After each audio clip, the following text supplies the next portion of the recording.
Good morning. My name is Lisa Zanisaros, and welcome to the Garland Chamber July edition of Wellness Wednesday. I hope you all had a lovely 4th of July weekend. And before we begin, I would like to introduce our sponsor, Donna Butterfield with Frost Bank.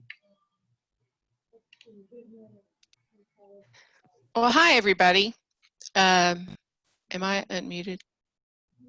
Yes. Okay. Lisa, thank you for offering to run the slideshow for me today. Let's go to the next slide. And Lisa did introduce me, but I'll just say I'm Donna Butterfield with Frost Bank. I'm a commercial banker with Frost, and I'm the community leader for the Garland market, and have enjoyed our association with the Chamber and appreciate this opportunity to sponsor Wellness Wednesday today. Frost Bank was established 152 years ago, and we've managed to survive many ups and downs, and now we're facing a new one. The bank is publicly traded. We focus on banking, investments, and insurance products. We are among the 50 largest banks in the country, but although we're rather large at $34 billion in assets, we do operate very much like a community bank, and that's one of the reasons I love being with Frost. Let's move to the next slide. Our culture really is the value proposition, and I think this particular circumstance recently has helped us live that for folks. At Frost, everyone is significant. We offer a square deal, which is excellence at a fair price, and we're a safe, sound place to do business for our employees and our customers. Next slide.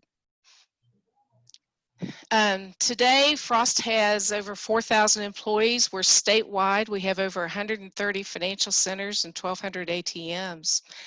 One of the remarkable things we did recently was about 65% of those 4,000 employees became remote workers on very short order, and it's been an amazing experience to have lived through that and work through it and find out how well we can do and still help our clients. Next slide. We're basically focused on three primary businesses: banking, investments, and insurance. And as a commercial banker, what this helps me do is build teams around my clients. So I help with checking, savings. We have treasury management. We do all kinds of lending. But we also can bring in experts for those clients who need assistance with financial planning and investments and every type of possible insurance need they may have. We have a huge employee benefits business, and of course do personal and business property and casualty. I have great partners and really am proud to be associated with all these folks. Next slide. I won't spend a lot of time here, but Frost is recognized often for our excellence. We're ranked highest in retail banking. I think it's now 10 years in a row. We have won several Greenwich Awards for superior customer service with regard to our small business and middle market banking.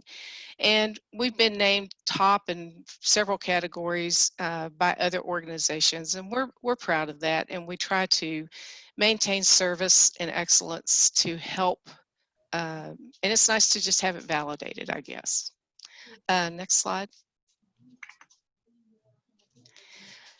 Frost does spend a lot of time and effort in serving our communities. We average about 6,000 volunteer hours around Texas each year.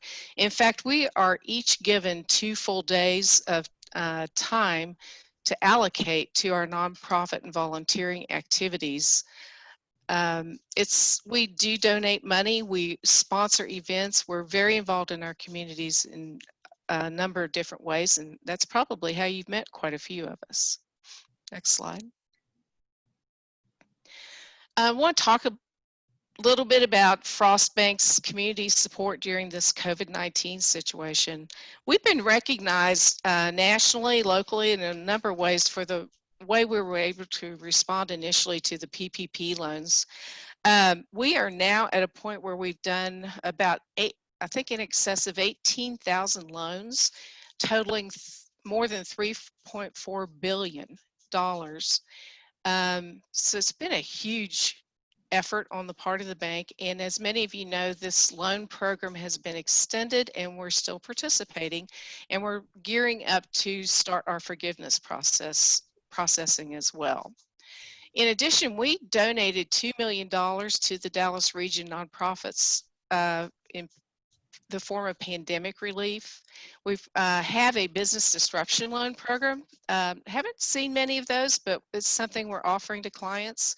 We've provided payment deferrals, and we have also made it possible for our clients who had to work remotely be able to do that very efficiently through treasury management and online products.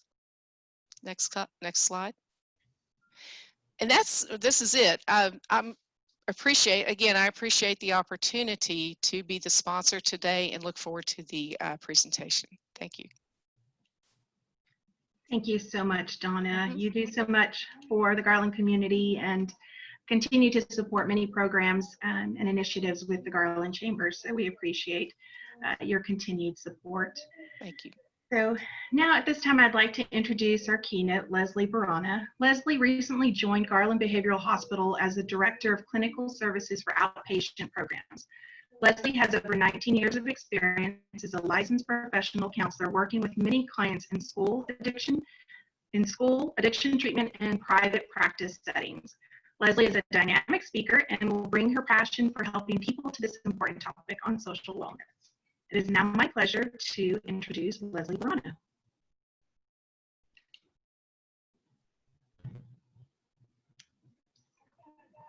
One moment, Leslie. It looks like you are muted.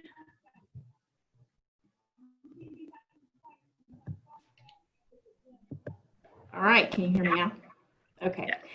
Thank you so much for having me. And it's an honor, and hopefully one day I'll get to see all of you in person. It's sort of an odd time for all of us. So just to piggyback of what Liz was saying is I'm the new outpatient director at Garland Behavioral.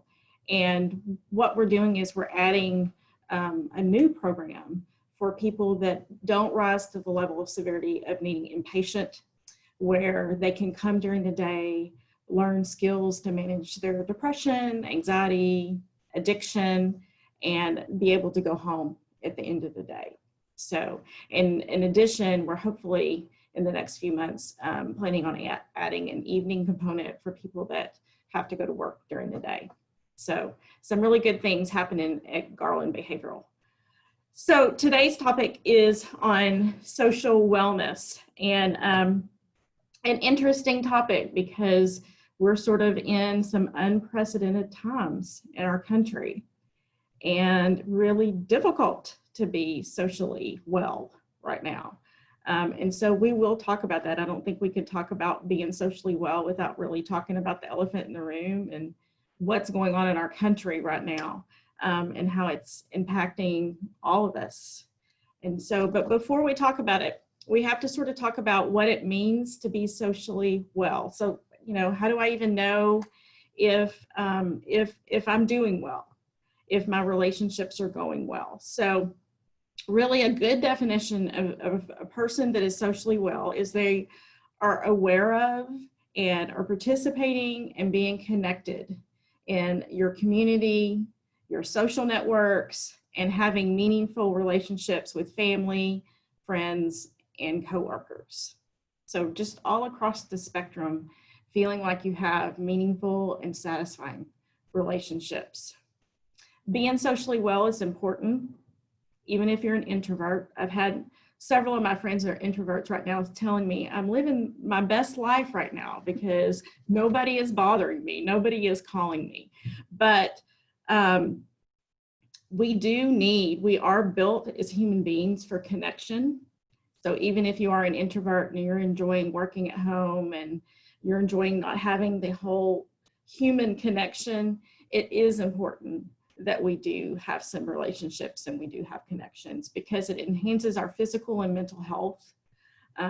It also gives us a sense of safety and security, particularly in our times right now, and having somebody to talk to, because all of the world events over the last few months have been really anxiety provoking, and it can be a little bit traumatic. It also increases our ability to empathize and be compassionate. When you are exposed to lots of diversity, different backgrounds, cultures, it does sort of help ground you to be more empathetic and understanding what it's like to be in somebody else's shoes. So that's why it's important to be socially well. So how do I even know, am I a socially well person? Well, you're assertive. You sort of say what you mean and mean what you say. You're able to sort of balance personal and social and work. You have a good balance. Now, I don't know. I know that's what we're all struggling with, especially if you're working at home right now. I have a good friend that said she feels like she's working, where she was working 40 to 50 hours, she's working 80 hours because work is always right there. It's right at the table. And so her and I sort of talked about how can she sort of step away at the end of the day and balance and do some personal. The other thing is the ability to be who you are, because I think sometimes we walk around with masks and are sort of afraid underneath sometimes to be authentically who we are as a person. The world needs your diversity and needs who you are as a person. So, really being able to be who you are. Engaged in community events and, absolutely what you're doing right now, being involved in the chamber and interacting with people, does help us be socially well, because again, we need people. Valuing and respecting diversity and differences, and then being able to create boundaries and having fun. Those are things that are important. Some questions you can ask yourself is, do I enjoy spending time with other people? Do I have people in my life that I enjoy spending time with? Do I make time for friends and family? And, one of the things that's a challenge, I think right now, particularly, is we're so connected to our phones and social media and all of those things. So when I'm talking about times with friends and family, I'm not talking about everybody being at the table and being on their phones. I'm meaning really times when you're connecting and you're talking about your day and you're talking about how things are going. Do I feel like I belong in a community, whether it's a church community or being involved in the Garland community? Do I feel like, or your neighborhood, do I feel like I have a place where I have a sense of belonging? And are my relationships positive and rewarding? And do I explore diversity by interacting with others from a different background? I think particularly in our world, sometimes we get really divided and we want to stay with people that make us feel comfortable, and encouraging you to really explore diversity and taking yourself outside of your shell and learning about cultural differences and different beliefs and different backgrounds will make you a healthier social person. What happens when we become sort of socially stressed and we don't do those things is we have, and actually there's a lot of research on this, is that we are more prone to depression and anxiety. We're more prone to having sort of a negative outlook, feeling worthless and hopeless, and sort of a lack of motivation. I would say I've been a therapist for about 19 years, and that is the theme that I probably hear the most, is I'm so isolated and I'm so lonely. And so I think a lot of that is because we are spending more time on our phones. We're spending more time talking to each other on Facebook instead of talking to each other face to face or picking up the phone. It's rare people. Now it seems sort of strange in our culture to like call somebody and talk on the phone. I remember when I was growing up, that's what we did because we didn't text and do all of these things. But I also think it's sort of caused a rise in a culture of loneliness and isolation, because again, we're not really built for that. We're not really built to live in isolation. So I would encourage you to sort of go against the flow, go against the grain, and figuring out how you're going to build in your own social connections, because that's so important to who we are. So how do we learn to be social? I can't really talk about social health and social wellness and nurturing those relationships if we don't talk about how we're built to be social beings and where does that come from, because I think learning about those things will help us as we figure out, okay, how we're going to be healthier, how are we going to nurture those relationships. So there are some things that really influence our ability to be socially well. And I see that a lot even with clients that we have here and clients that I've seen in private practice, is there's lots of influence on our social health. One of them is early experiences. If you come from a background where there is abuse or trauma or addiction, you are more likely to struggle with the social aspect because you're not going to be as trusting of other people. It's going to be harder for you to put down that shell and let people in. Income, if you are, trying to survive, your family in the middle of COVID, you've had some layoffs and, where you're in survival mode, social and the ability to be social and to reach out to networks, it's just not going to be a priority. Work culture and employment, if you work in a toxic environment or an environment that's not supportive, it does influence your social health and your social wellness. Race and colonization and ethnicity, all of these things influence our ability to trust, to feel welcome, to feel like we have a sense of belonging. Your housing, your neighborhood, and your community, if you don't live in a community where you feel like it's safe, then social health and social wellness may not be a priority, and it may be harder for you to get there. And then, of course, gender differences.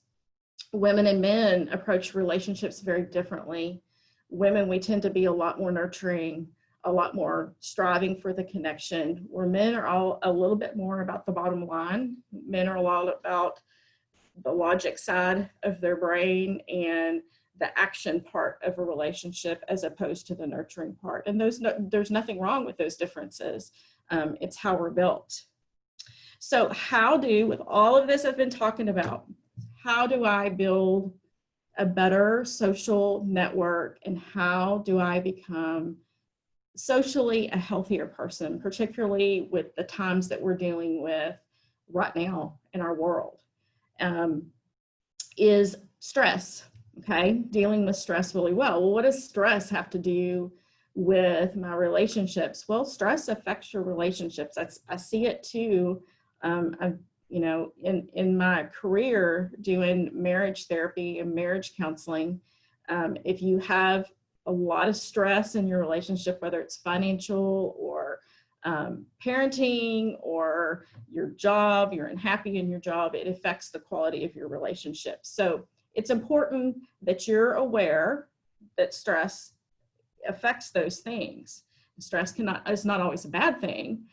Stress sometimes can motivate us to do better, but it's important that you sort of keep and monitor your ability to handle your stress. One of the things that's really important, I think, particularly during COVID and monitoring and helping these stresses, I call it future tripping, not future tripping. And what I mean by future tripping is the honest truth is we feel sort of out of control and we don't know what's going to happen, right?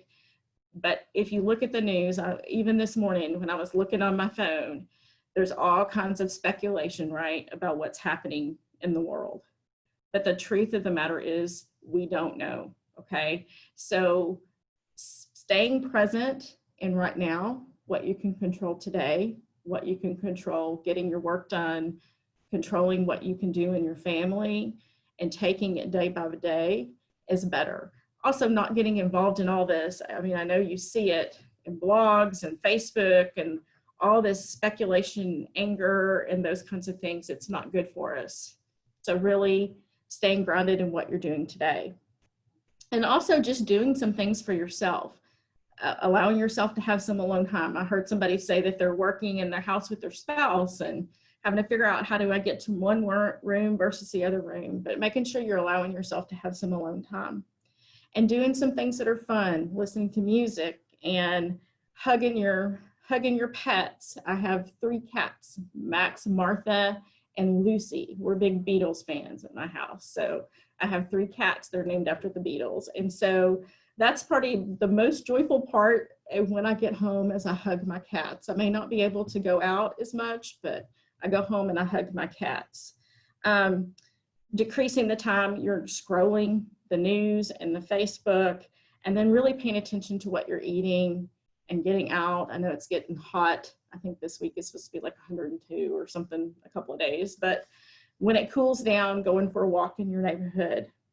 And then, you know, one of the things I talk a lot about is being passionately grateful. And I use the word passionately grateful because it's a practice I've used personally for almost 20 years.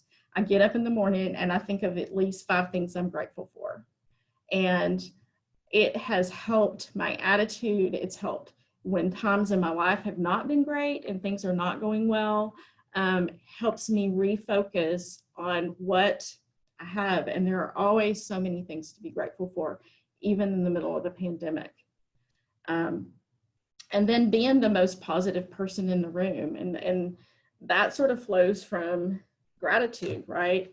Going in and in the middle of a pandemic, you being the hope, you being the grounding for the people around you. The other thing that influences having a healthy relationship is your ability to communicate. In addition to stress, knowing what to say to people, thinking, use this a lot with clients that are really impulsive, but just because it's up here doesn't mean it needs to come out here. So really thinking about things before you say them. Listening.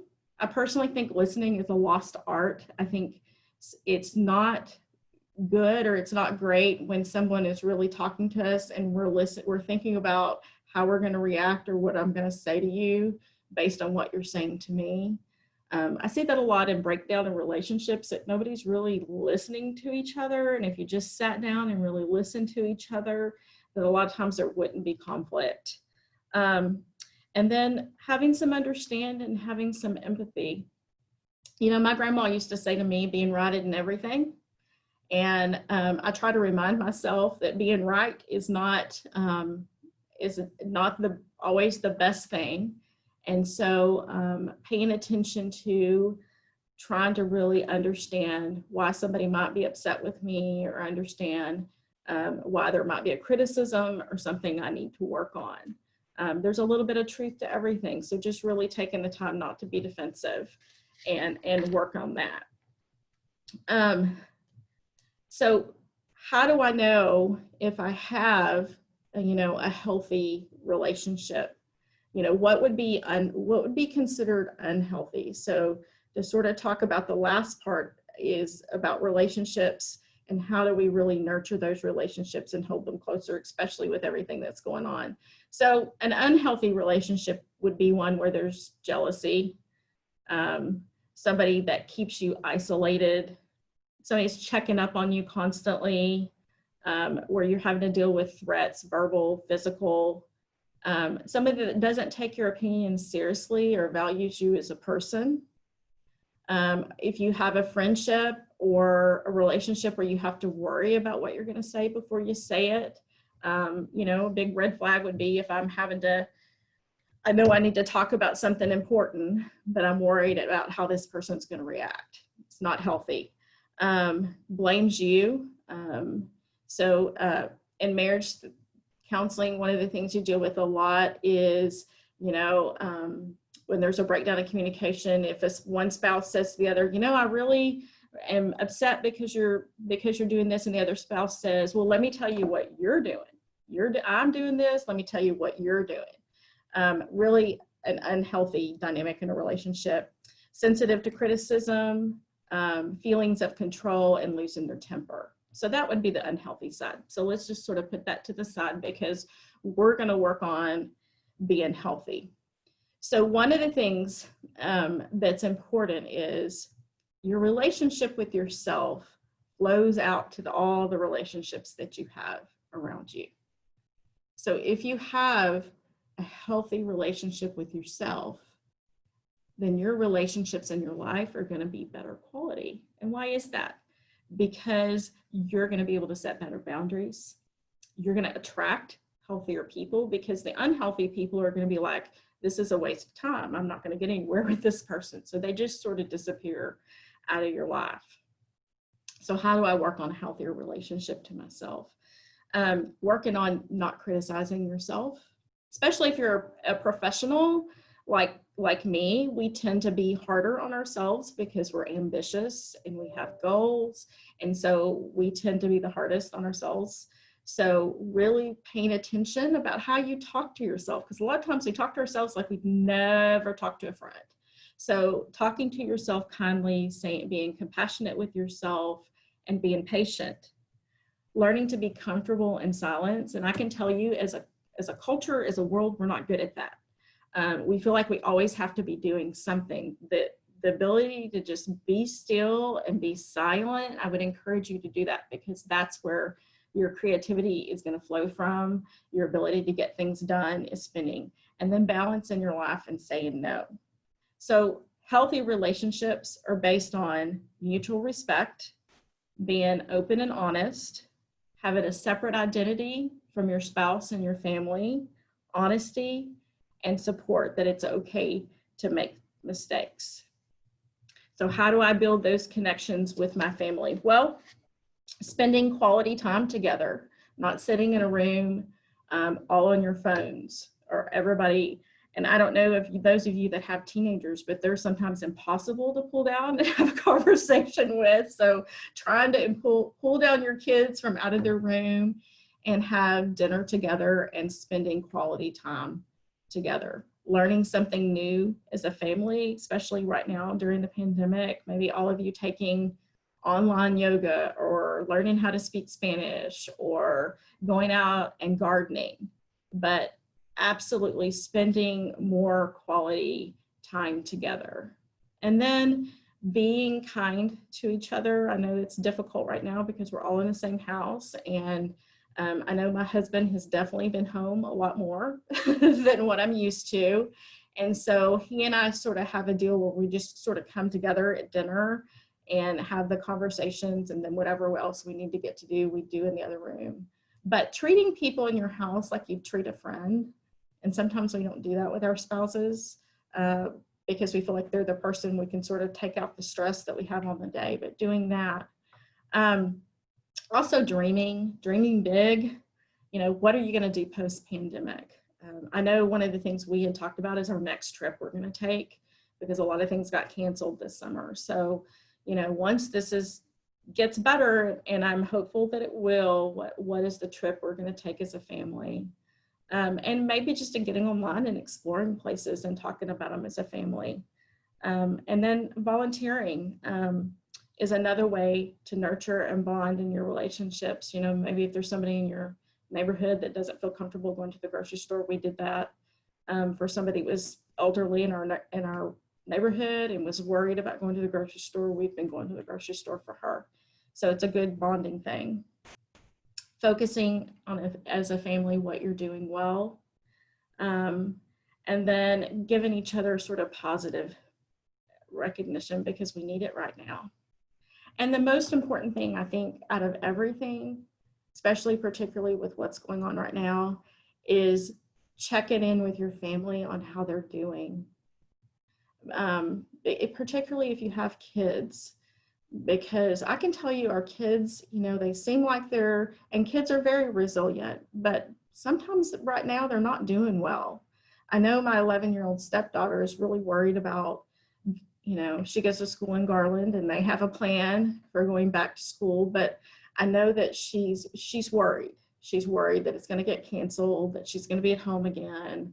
And so really talking as a family about fears, because our kids, we've never been through a pandemic, and neither of our kids.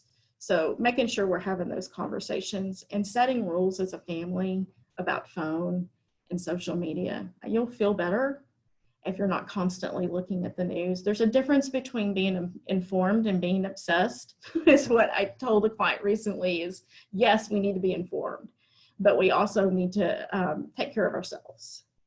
And then planning fun. I saw a neighbor, and I thought this was the best thing. She took her kids outside and she's like 4 kids, and they had a car wash. They just got all their cards and the kids played in the water. And I thought, well, what a great cheap way of, you can't really go out, but what a great way of doing something at home as a family.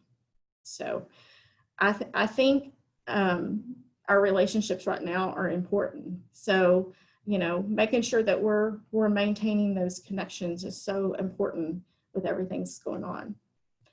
So I am passionately grateful that you allowed me to come speak to you today, and I wish your family the very best during all the pandemic, and blessings to you and your family, and stay safe. Thank you. Thank you, Leslie. This was really good. Lots of really good just tips that we can easily implement in our everyday lives. And I love the idea of dreaming big and start planning the next trip. I know that's something that we keep talking about in our family, because unfortunately we weren't able to take our trip in May. So just kind of making plans for the next big thing. I've encouraged everybody, if you have any questions for Leslie, to put those questions in the chat. I do have one here. Okay. It says, in our current situation where everyone has extremely urgent needs, what specifically can we do to eliminate any feelings of guilt for not being able to address or meet these needs? Yeah, I think it's a second part to it too. Oh, okay, go ahead. Oh, go ahead and address the first one. Okay, the part about feeling guilty. Well, first of all, it's normal. It's normal because you can't get everything done, and the ability to dress all you need to. I feel guilty. I'll just tell you, just to be transparent, that I don't get to spend as much time with my parents. I've been really careful because I'm in an essential job. So I'm with people, so I've been really careful. I think the important thing is not to be too hard on yourself right now. Practicing lots of compassion and forgiveness and getting done what you can get done. But the feeling of guilt is normal, I think, with everything that's going on. Okay, the second part is, what can we do to maintain boundaries while we have this expanded time of accessibility? Oh, yeah. So it starts with you. If we're people pleasers, sometimes it's hard to say no.